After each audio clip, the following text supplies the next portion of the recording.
बात करेंगे पूर्वांचल के क्षेत्र की। पूर्वांचल वो एरिया जहां पर खुद योगी आदित्यनाथ का गढ़ है, जो उत्तर प्रदेश के सूबेदार हैं, उत्तर प्रदेश के मुख्यमंत्री हैं, मुखिया हैं, सरकार बहादुर हैं।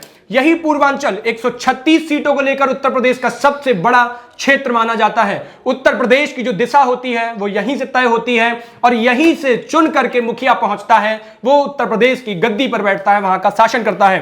पूर्वांचल में आपका वाराणसी सबसे हाई प्रोफाइल जिला, हाई प्रोफाइल सीट होती है। वाराणसी में खुद प्रधानमंत्री मोदी सांसद हैं और अहम हो जाता है ये पूर्वांचल एरिया प्रधानमंत्री का संसदीय क्षेत्र होने से। गोरखपुर खुद महंत योगी आदित्यनाथ का गढ़ है। इस बार अटकलें भी चल रही हैं कि योगी आदित्यनाथ हो सकता है गोरखपुर की उसी सीट से फिर चुनाव लड़ें। फिर एक अटकल यह भी चलती है कि वाराणसी की सीट से भी चुनाव लड़ सकते हैं। अटकल यह भी है कि मथुरा से भी चुनाव लड़ सकते हैं। लेकिन भारतीय जनता पार्टी ऐसा चुनाव सेट करेगी कि योगी आदित्यनाथ कहीं से खड़े हों तो वहां पर उनको मुंह की ना खानी पड़े, वहां पर उनको आसानी से बढ़त मिलती पड़े। यही पूर्वांचल में आपके कुशीनगर, आजमगढ़, महाराजगंज, बस्ती, बलिया, सोनभद्र, गाजीपुर जिले भी आते हैं। पूर्वांचल को समझने के लिए कुछ डेटा फिगर पर फर्क कर ले तो आपको यहां की पूरी स्थिति साफ नजर आएगी। इसी पूर्वांचल से 23 लोकसभा सदस्य आपके लोकसभा पहुंचे हुए हैं। 23 लोग हैं इस पूर्वांचल से। 117 विधायक पूर्वांचल चुन करके भेजता है। ये ऐसे लोग हैं जो पूर्वांचल की पूरी राजनीति पर पकड़ रखते हैं। भारतीय जनता पार्टी का यहां से जो पूरा गढ़ है वो यहां पर माना जाता है। पूर्वांचल की बात हो और वहां पर एक सबसे ज्यादा जो वोटिंग समीकरण की बात करें तो वहां पर ब्राह्मण मतदाता सबसे अहम रोल रखता है। पूरे उत्तर प्रदेश में 8 से 10 फीसदी ब्राह्मण मतदाता है, जो सिर्फ पूर्वांचल में 7% पाया जाता है। उत्तर प्रदेश के जो दर्जन भर जिले हैं वहां 20% आबादी इन ब्राह्मणों की रहती है और उनमें से 7 से 8 जिले इसी पूर्वांचल के पड़ते हैं। ब्राह्मणों के वोट की बात करें तो लगभग यहां पर जो वाराणसी, चंदौली, महाराजगंज, गोरखपुर, कानपुर, प्रयागराज 15% से ज्यादा मतदाता यहां पे ब्राह्मण मतदाता हैं। 1 दर्जन से ज्यादा जिलों में 20% आबादी है। 2017 में अब ब्राह्मणों को जो तवज्जो दी गई है, जो ब्राह्मण वोटर पर ध्यान रखा गया है, उस पर गौर फरमाइए। 2017 में 312 एमएलएज में 312 विधायकों में 58 विधायक जो हैं वो ब्राह्मण जाति के रखे गए हैं। वहीं जो उत्तर प्रदेश सरकार में मंत्री हैं और कैबिनेट की भी बात कर लें तो वहां पर जो 56 मंत्री हैं उनमें से 9 ब्राह्मण मंत्रियों को रखा गया है।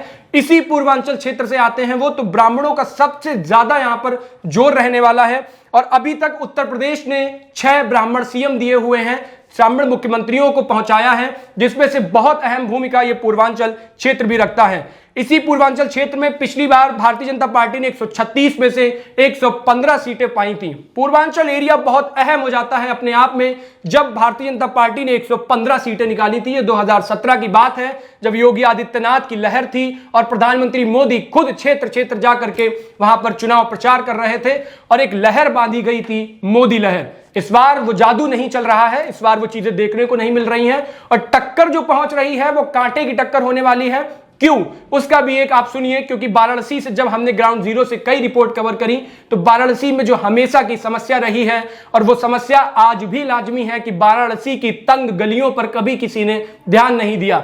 आज भी वो गलियां टूटी फूटी हैं, आज भी उन गलियों में डामरीकरण नहीं हुआ है और वो गलियां सुरक्षित समृद्ध नहीं करी गई हैं।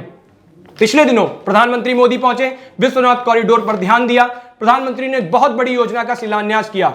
अब पूरा जो भाजपा, भारतीय जनता पार्टी का पूरा वर्ग है वो इसी पूर्वांचल को साध रहा है, क्योंकि यही पूर्वांचल आगे की दिशा और दशा दोनों तय कर देगा।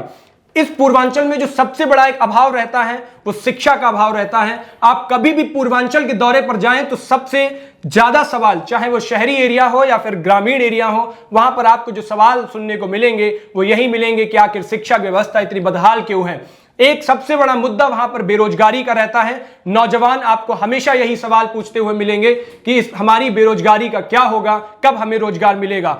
और सिर्फ हाल ही की सरकार में नहीं, पिछली समाजवादी पार्टी की सरकार में हमेशा से पूर्वांचल ने यह सवाल उठाया। उससे पहले बहुजन समाज पार्टी की सरकार थी, वहां पर भी यह सवाल उठाया गया। पूर्वांचल को हमेशा उपेक्षित रखा गया। अब उत्तर प्रदेश में पूर्वांचल की बात कर लें और बुंदेलखंड की बात कर लें तो बहुत अंतर नहीं है। दोनों क्षेत्रों को ठीक उसी तरह रखा गया है जैसे राम और लक्ष्मण की जोड़ी, तो दोनों ही उपेक्षित कर दी जाती हैं, दोनों ही अपेक्षा का शिकार हो जाती हैं। इन्हीं पूर्वांचल में जब हमने सीटों का आंकड़ा निकाला तो सबसे बड़ा सर्वे जो सनराइज न्यूज की ओपिनियन पोल में निकल करके आया वो इन 136 सीटों में भारतीय जनता पार्टी के पास जो जाएंगी वो 50 से 60 सीटें जा रही हैं। ये भारतीय जनता पार्टी के लिए एक दुखद भरी खबर है और उसके लिए ये चिंता का विषय है। अभी इसे जोर डालना होगा क्योंकि पिछली बार 115 सीटें निकाली 136 में और इस बार सिर्फ 50 से 60% निकलने का जो अनुमान जो हमने सर्वे निकाला है उसमें निकला है। समाजवादी पार्टी के लिए खुशखबरी है क्योंकि समाजवादी पार्टी ने जिस तरह से गठबंधन उसका असर दिखा रहा है और समाजवादी पार्टी के जो खुद अखिलेश यादव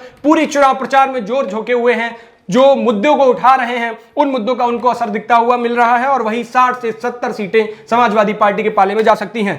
वहीं कांग्रेस पार्टी की बात करें तो इस बार प्रियंका गांधी अपनी खूब सारी यात्राएं महिलाओं की ओर ध्यान करके, इस क्षेत्र में महिला आबादी भी बहुत है, ये नजर में रखिए, ये ध्यान रखिए, इसीलिए प्रियंका गांधी वहां पर महिलाओं के मुद्दे उठा रही हैं और लगातार वो एक राजनीति को नए आयाम से मोड़ते हुए चल रही हैं। और पहली बार भारत के इतिहास में ऐसा हुआ है कि एक चुनावी पार्टी ने एक मैनिफेस्टो निकाला और वो सिर्फ मैनिफेस्टो महिलाओं के नाम पर था। तो ये कांग्रेस पार्टी ने एक गजब राजनीतिक चाल चली है इस बार और देखिए कितना फर्क इसको मिलेगा। लेकिन हमारे जो ओपिनियन पोल में आ रहा है वो 2 से 6 सीटें कांग्रेस पार्टी को मिलती नजर आ रही हैं। प्रियंका गांधी और अजय कुमार लल्लू की ये जो पूरी कोशिश है वो कुछ रंग दिखाती नजर आ रही है। बीएसपी के खाते में 5 से 10 सीटें जा रही हैं, वहीं अन्य के खाते में 3 सीटें जा रही हैं।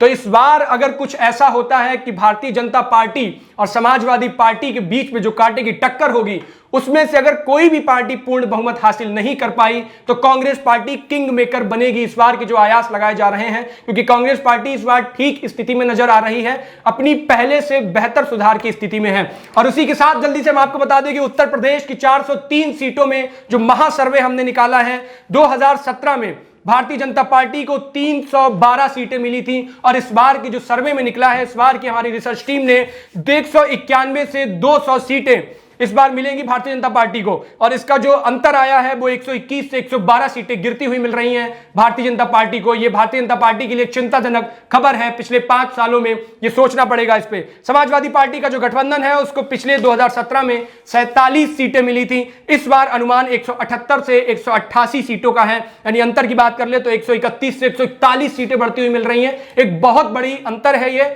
और उसी के साथ समाजवादी पार्टी के लिए एक बहुत अच्छी खबर भी हो सकती है। बहुजन समाज पार्टी की बात करें 19 सीटें 2017 में इसको मिली थी, इस बार की अगर हम बात कर लें तो 21 से 26 सीटें इसके खाते में जाएंगी, यानी 2 से 7 सीटों का अंतर दिख रहा है। इसमें बहुजन समाज पार्टी को चूंकि अभी निकली नहीं है पूरी तरह से और चुनावों में जो हमारा अभी तक का सर्वे आया है, जो जनता ने मूड बनाया है, वो बहुजन समाज पार्टी को 21 से 26 सीटों पर बढ़त मिलेगी, वहीं 2 से 7 सीटों का अंतर गिरेगा। कांग्रेस पार्टी की बात कर ले तो 2017 में 7 सीटें मिली थी, इस बार कांग्रेस पार्टी के लिए एक बहुत अच्छी खबर है क्योंकि सामान्य से बेहतर स्थिति में कांग्रेस पार्टी आई है।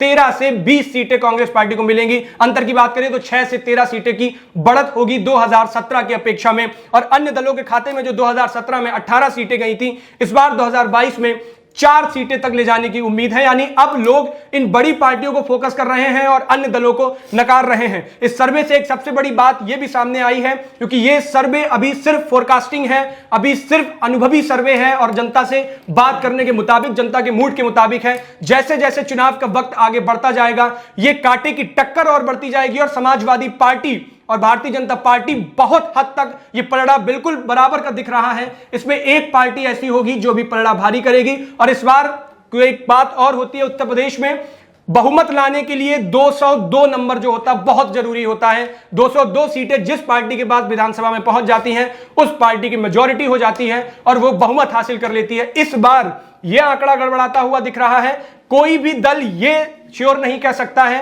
कि वो बहुमत हासिल कर लेगा और प्रचंड राजनीति में एक जो शब्द है कि प्रचंड बहुमत, ये शब्द इस बार आपको सुनने को नहीं मिलेगा, ये शब्द गायब हो जाएगा। तो इस बार की राजनीतिक उठापड़क बहुत अलग होने वाली है, बहुत अलग से आपको दिखेगी। तो उसी के साथ इस ओपिनियन पोल पर हमें अपनी राय जरूर दीजिएगा और उसके साथ जो पूरी रिसर्च टीम ने ये तैयार किया है, आगे देखते हैं इसमें क्या कुछ बदलाव होते हैं और इसी को लेकर के हम फिर चर्चा करेंगे। और साथ ही ये उत्तर प्रदेश की बात थी, उत्तर प्रदेश की 403 सीटों की बात थी।